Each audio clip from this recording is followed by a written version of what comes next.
Good evening जी सब बच्चों को। ये भी क्वेश्चन आपको मैट्रिक्स एंड डिटर्मिनेंट का में पूछा गया था। ठीक है, तो क्या था question? Let A be a square matrix of order 3। A का ऑर्डर 3 है, तो मान लो कि आपके पास ए का ऑर्डर 3 दिया। Determinant of A equal to -2। A का डिटर्मिनेंट दिया हुआ -2 के बराबर।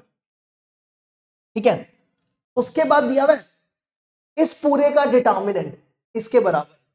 मतलब इसको लिख लो एक बार, 3 एडजॉइंट -6 एडजॉइंट 3a का डिटर्मिनेंट दिया हुआ है 2m + n इंटू 3m। ध्यान रखना कि m n से बड़ा होना चाहिए। आपको निकालना है 4m + 2n। ठीक है, तो कैसे करेंगे? देखो, इसको सॉल्व करने के लिए क्या करो, सबसे पहला काम आप ये करो कि इस -6 को ना एडजॉइंट से बाहर निकालो। ये -6 को बाहर निकालो। देखो हमारे पास ना प्रॉपर्टी होती है, अगर एडजॉइंट के ए हो तो k की पावर n - a बाहर आता है।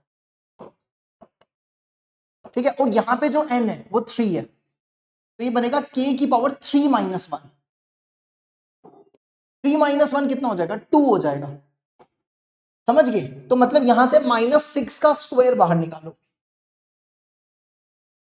ठीक है, k यहां पे n है, k -6 है, और n की जगह हमने 3 डालना है, तो -6 की पावर 3 - 1 -6 की पावर 3 - 1 वो बनेगा -6 की पावर 2। इसको लिख दो 6 का स्क्वायर। ठीक है, और यहां लिख दो adjoint 3a is equal to 2 की पावर m + n इंटू 3 की पावर mn।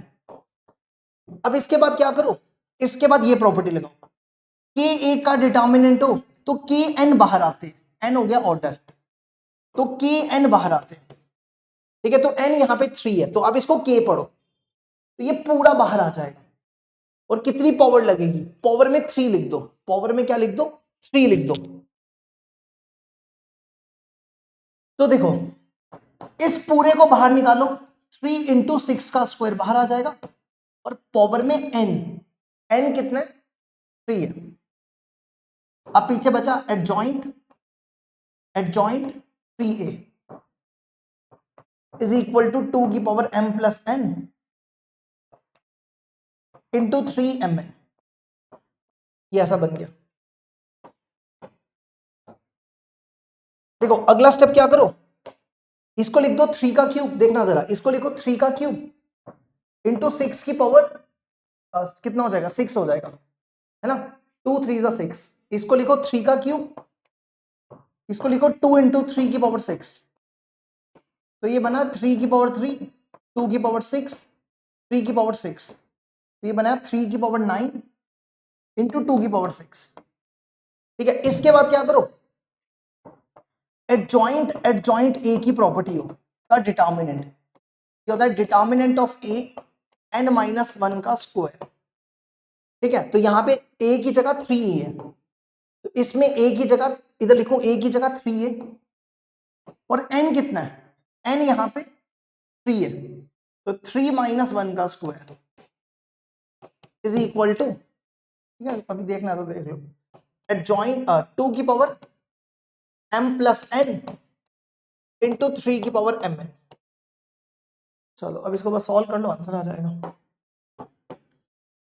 अब ये हो गया 3 की पावर 9, 2 की पावर 6। देखो फिर से k a का डिटर्मिनेंट, तो k की पावर n बाहर आ जाएंगे। ठीक है, इसको ऐसे रख लो, तो 3 की पावर n कितना है? 3 है, तो 3 की पावर 3 बाहर, डिटर्मिनेंट ऑफ a, और ये बनेगा 2 का स्क्वायर 4, 2 की पावर m + n 3mn। ये ऐसा बन गया। तो ये बना 3 की पावर 9, 2 की पावर 6। डिटर्मिनेंट ऑफ a कितना दिया हुआ है? a का डिटर्मिनेंट -2 है, तो 3 की पावर 3 इंटू -2 की पावर 4, 2 की power m + n into 3mn। तो ये बन गया 3 की पावर 9, 2 की पावर 6। देखो ध्यान से, ये बनेगा 3 4 जा 12, 3 की पावर 12 और माइनस 2 की पावर 4, 2 की पावर 4 हो जाएगा, 2 की power m plus n into 3mn।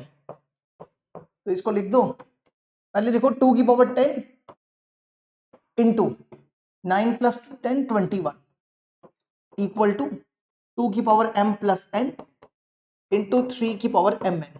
Compare कर लो कितना आ जाएगा, m plus n equal to 10 और mn इक्वल टू 21। ठीक है, देखो इसको नेक्स्ट पेज में लेके जा रहे हैं। तो ये बन गया m plus n equal to 10, mn equal to 21। कौन से दो नंबर है, ठीक है, इसको लिख दो, 10 को लिख दो 7 प्लस 3 और 21 को लिख दो 7 इंटू 3। ठीक है, तो और ध्यान रखना m n से बड़ा होना चाहिए, तो m 7 हो गया और n 3 हो गया। आपको निकालना है 4m प्लस 2n। m कितना है 7, n कितना है 3, तो 28 प्लस 6 ये बनेगा 34। 34 हमारा आंसर होता है। देख लो इसको, यहां तक ये कंप्लीट हुआ।